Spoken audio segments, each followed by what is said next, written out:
We're all about turning a crappy situation into something positive. $250,000 of credit card debt. I still remember the day when no one turned up. Throw it in the garbage and start from scratch. I could give myself a chance, so I started something.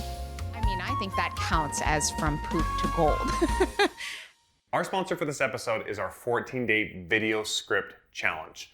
Yes, we are sponsoring our own show. Yes, we are.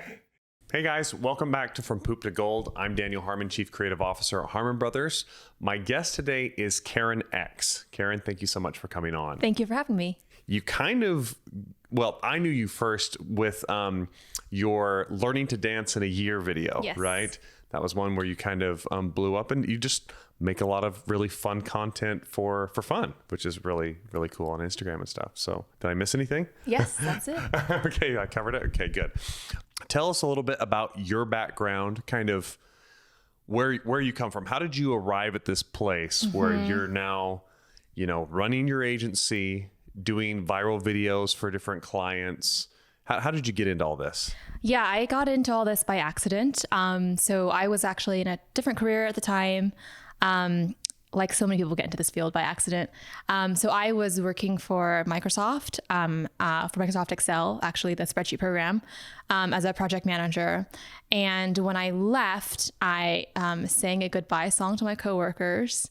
And it was not a particularly controversial song. It was pretty nerdy, but It's one that you wrote. It was one that I wrote. Okay, yeah. And then but it made for a really good headline. Microsoft employee quits with song. Really good headline. Oh yeah, that's pretty grabby. Exactly. And so it overnight started to become international news. And then which was kind of mortifying for me. I think I remember this headline actually. Because now I was like most famous for being a quitter. But it was also really fascinating because, I left Microsoft to join a company called Exec. Okay. And so the name of the startup that I joined was Exec. But then soon the headlines were starting to say, Exec sings goodbye to Microsoft. So they were implying that I was a Microsoft exec. Oh, yeah. So I was like, oh my God. It's so twisted. Exactly. So this is like back in 2012. This is my first exposure to fake news. Not that I was going to correct them. So I kind of got bit by this bug of like making things go viral. And, I got to admit, I loved the attention at the time. It felt like really good and really validating. So then I just kept on thinking like, how can I get attention? And that was kind of how it started. And then eventually it evolved into making ads for brands. Yeah, very awesome. Okay, so one of those was obviously the dance video that you made, right? When did that idea come to you? So the dance video was the second video that I made after the Microsoft singing video. Okay. So I actually just really wanted to learn how to dance. I'd always wanted to do this like robot style. Yeah. And so I actually found like a dance class that taught it. So I was like, oh wow, this is so cool. And I went up to the instructor and I asked him, how long would it take to like get good at this? And he said, you could probably do it in a year. I was like, okay, I will try. And then after a few days, I was like, I should really record myself to see how I'm like progressing. And then at that moment, I was like, I should make a video and maybe it could go viral. So I literally Googled like person learning to dance in a year, no hits, didn't find anything. So I was like, okay, I will try this. Go own it. And then so for that year, I was just working towards, I'm gonna make this video and I'm learning how to dance. I mean, I don't think I would have made the video if I didn't really want to learn how to dance, but that was how that happened. Yeah. And I will say you were good by the end of the year. Thank you. You're very good. It was a very good video. Yes. Thank you. It's awesome to see the transition because I'm not a very good dancer. And so I was like, maybe I could do that. I'm like, I think I should probably do something else, but it's cool. Yeah. It's cool to know that I could do that, Yeah. But like quick aside for YouTube comments, I mean, like there's comments that will say like, she's too good, she's faking it. And then there's other comments that say like, she still sucks. And so you just have to like, you just have to brace yourself for whatever the internet's going to say. Yeah. Yeah. Okay. So do those kind of little personal videos of your own. And does that mean, is that when people start kind of reaching out to you like as brands and saying, can you do this for me? Is that how it happened? Or did you go solicit it? Or at that point, no brands reached out to me. Okay. I was just making these fun videos. I started making more dance videos. And then I made this one video called Donut Selfie. And the way that it works, this came out around the same time as iPhone 6. So what you do is you put your iPhone or your Android on slow-mo setting, and then you like twist it around your head, and then it creates sort of this matrix bullet time effect. And so I put it out there, and then Beats by Dre saw it. And if you look up like Donut Selfie or Solo Selfie Beats by Dre, you'll see it's really good for their brand of headphones because they have that B in their Beats logo. And so literally the film effect goes from one ear all the way to the other. And so they reached out to me, and they turned it into their global holiday campaign, and they put all these celebrities in it. And this was absolutely nuts to me because at that time I had never made any sort of advertising or done anything like that before. So that was definitely very lucky and awesome. And that's kind of where your agency launched, is out of that. Well, and what's really cool is that they actually reached out to you and collaborated in order to do the project. Yes. Whereas they could have just been like, oh, there's a cool idea, let's just lift it. They could have just taken it. They could have just taken it. There was nothing really stopping them from just taking it. That's right. Beats is a brand that is very well known for their relationships with artists. And so that's in their ethos. So that was really wonderful they did that because they really didn't have to do that. Absolutely. Yeah. Very cool.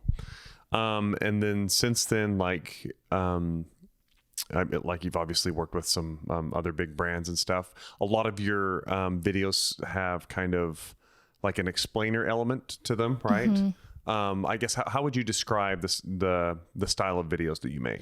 The style of videos that I make, it's kind of all over the place. Very experimental, right? I think like on the personal side, I try to create things that are like using new camera techniques, or if there's a new camera that comes out, I try to figure out what's different about this camera, what can I make. There's kind of a homemade element to it, so I try to make stuff that like the everyday person could make, that they wouldn't need like a bunch of film experience to be able to pull off. And then on the client side, it's kind of all over the place. I experiment with more explainer style videos. I'll experiment with more BuzzFeed style videos.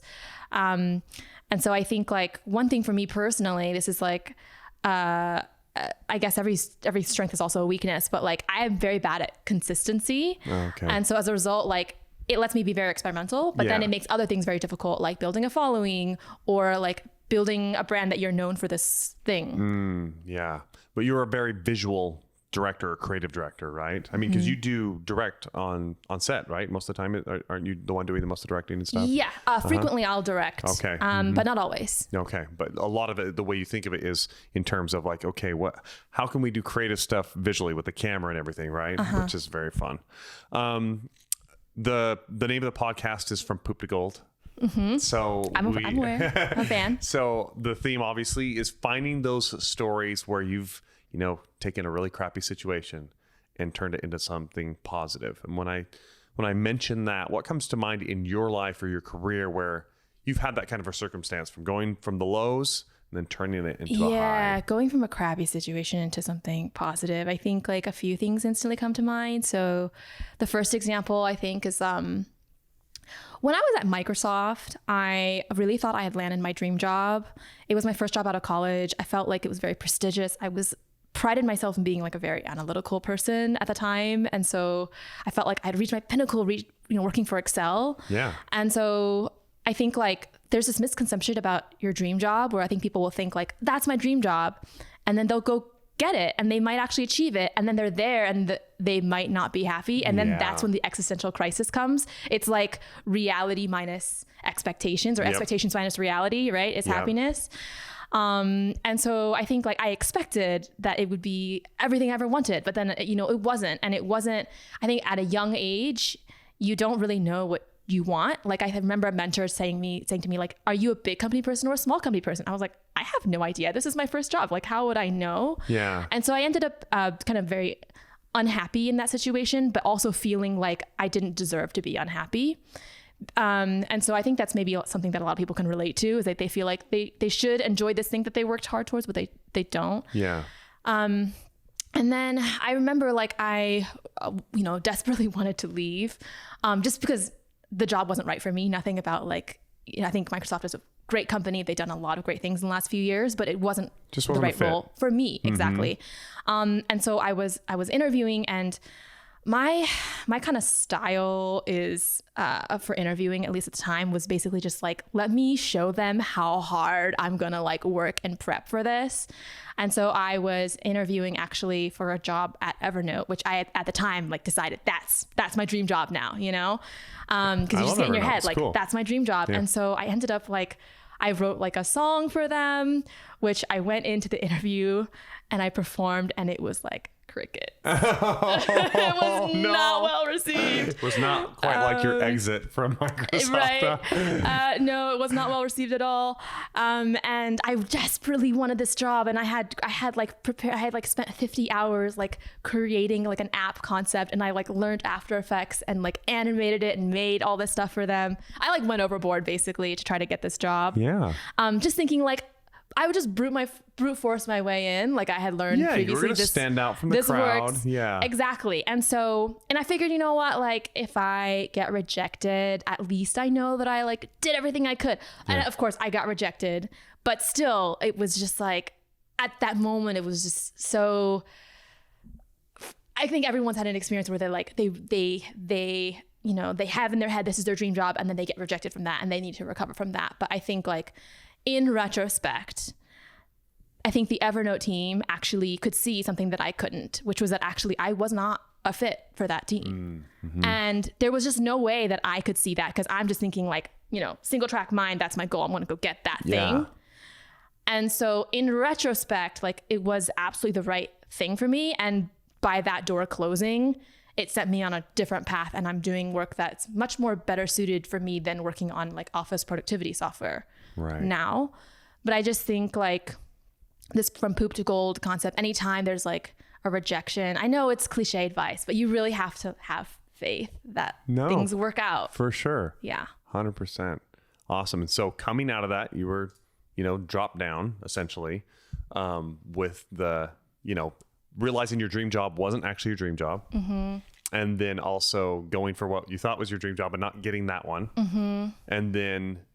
And then coming up out of it, how is the next portion of that is just going in and making those videos, I'm assuming, right? Yeah. So I made these videos for fun. It was never, there was never a point where I was like really aspiring to be a video creator for a living until right before I became that. Yeah. And so in many ways it happened by accident. And so I think like there's this traditional, you know, where do you see yourself in 5 years thing? But with the internet, that just does not apply. Yeah. Because for me, every opportunity that I've had that's been really cool, there would have been no way to foresee that even like 6 months in advance. Yeah. Just because of how quickly things change. And I think also, you know, if you have that track of like, if you become too singularly focused on goals, it can cause you to miss opportunities and serendipity along the way, which I'm someone who tends to like get obsessed with a goal. So I've had to keep that in check. Okay. That makes sense. What strategies do you use to make sure these stories that you create for your clients get out there? Mm-hmm. What strategies are you using to kind of drive the virality behind these campaigns? Yes, that's definitely an answer that has changed quite a bit over time. I think like the word viral, it's something that you've talked about and definitely I've talked about as well, but I definitely used to brand us more as the viral agency, and I've had to move away from that by necessity, by force, like not through my own preference. Yeah. And so I used to actually make things go viral back when it was easier to do that. Yeah. And my strategy at that time was that I wouldn't usually just sell one video. I would sell a package of 3 videos or something to a client and say, we're going to do 3 videos. And I'd say, here's 10 concepts. Yep. And then we're going to choose 3 of them and we're going to do all 3 of them. Yep. And so that was one way to A, increase the chances of going viral, and B, close more business from one client. Right. But lately it has shifted so much to, by necessity, conversion marketing. Yeah. Because, you know, organic reach is way down. And whereas, you know, in the heyday, we would be able to get, I think the most extreme example is there's one video that we did that has 50 million views on Facebook that only had $500 of paid media behind it for those views. Yeah. Not possible today. Yeah. The algorithm just simply does not allow for it. It's just, exactly. It is impossible today. You could have a video 10 times better than that video. It wouldn't perform in that way. And so it's almost impossible even for a non-brand to do that now. Yes. Yes. Just a regular everyday creator throwing it up. That's almost impossible as well. So at the time, it was a viable strategy to like, we're going to get these millions of views for free. And then there'll be a product message at the end of it. And there's going to be a massive retention drop off, but enough of those people will see it and go. That no longer applies because you just can't count on getting these millions of views for free. Facebook saw they don't want people like us getting millions of views for free. Yeah. And so now it has become much more based on conversions and the product messaging. I think that's one thing I've always really respected about the work that you've done is that from the start, you guys, have a sales background and understand how to sell the product in a really convincing and interesting and entertaining way. Yeah. And I had a much more circuitous path to reach the same realization. Sure.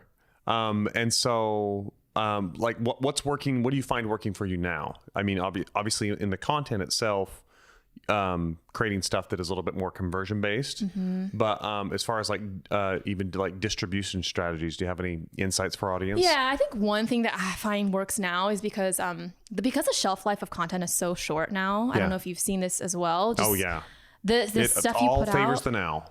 Yeah, the attrition on it is so fast and people fatigue so fast. And so one thing that we've been doing lately with our clients is we've been shooting and scripting and editing in a much more modular way. Okay. And so what that means is we'll come up with like, here's 10 entirely different scripts for your product. Okay. And then if we actually just shoot these 50 asset library pieces, we'll be able to stitch those 10 videos out of it. So rather than thinking of it as like, we're going to build a house by building the foundation and then building on top of that and then, painting it, rather than thinking of house, we think of it as Legos. Like, let's just think of here's like the 10 different Lego structures we might make. Now let's just go make all the Lego pieces and then we'll assemble it after the fact. So that's one thing that we've been doing. And so you're able to get many more videos out of a shoot day. And then you're able to be much more experimental with it. And I think I first woke up to this when, and you guys do this too, you'll take like a piece from the middle of the video or from the end of the video and like inject it in the beginning and see how it does. And so I've been thinking about how to shoot in a much more modular way so that the videos have a longer shelf life. That's awesome. Yeah, I think that's really smart. Essentially, we've been treating our content that way modularly for some time now, but it's interesting to think of it in terms of like, we're going to like shoot it that way from the get-go. We always have that in mind of like, a lot of our editing is very much, a lot of our shooting is very non-linear, right? That we know, like we know that if you do a walk and talk, with a pitch, then you're kind of stuck with that segment of having to follow that person and you can't just cut whenever you want to. Yes. And so we did a few of those videos early on and realized, that doesn't leave us much liberty in editing. If the performance isn't perfect here, or if the messaging isn't perfect, we can't cut around that in the same way. And so we learned to keep kind of people still and that kind of thing. And that was very helpful. So like the Dollar Shave Club continuous shot that all the clients want, that actually has major limitations. That's right. Yeah. It was very awesome at the time and everything. And I still think it can be, right? It's almost inspired by like Old Spice and that type of thing, right? Kind of that continuous flow of motion. But it is limiting when it comes to assembling content that's fresh and stuff in the moment that you need it. And the other thing we've been also experimenting with is removing the talking head altogether. And so talking head, while great, it creates a connection with the audience. People love looking at faces and they love buying from faces. It's hard to make that modular, as I'm sure you guys know. I mean, you're masters at still, cutting and editing in ways that you didn't initially script for. Right. But one thing that we also do is we just remove the human entirely and we just have footage and we have giant blocks of text describing it. And you see it all over Facebook. It works though. Yeah, it does work really well. Yeah. Where do you want our audience to look for you if they want to? You can go to Instagram, Karen X Cheng. That's CHENG. Yep. Awesome. Yes. Thank you so much, Karen. Thank you so much. And thank you guys for watching, for listening. And remember to like, comment, subscribe, and share. And we'll see you on the next one. as entrepreneurs and small businesses, we all kind of reach that point where we know we've created something awesome and we want to share it with the world, right? And it's that very next step that can oftentimes be really intimidating or really scary, or you just don't know where to go next, right? And the beautiful thing about this 14-day script challenge is you get your hand held from, okay, you have this cool product, now let's go research and find the exact way to present it and message it to the world in a way that resonates and gets people excited and they're ready to swipe their credit card and purchase. And in the 14-day script challenge, you get the opportunity to go through that step by step with our writers who have done it dozens and dozens of times. You actually watch us go through each of the steps ourselves and create it with a real client, a real product, and it's a real campaign that's out there that's been very successful. That's right. And the feedback that we've had on this thing has just been phenomenal. I mean, we get comment after comment and emails flowing in from people all over the world who have just raved about the impact that this has had on their business. People tell us over and over again, it is just a huge value punch for the investment for this 14-day script challenge, and really gave them the tool set they needed to walk through it and make it happen. And we've had dozens of students who have successfully taken the challenge, written their script, launched their ad campaigns, and driven success for their business. It's pretty amazing. For more information, go to hbros.co/script.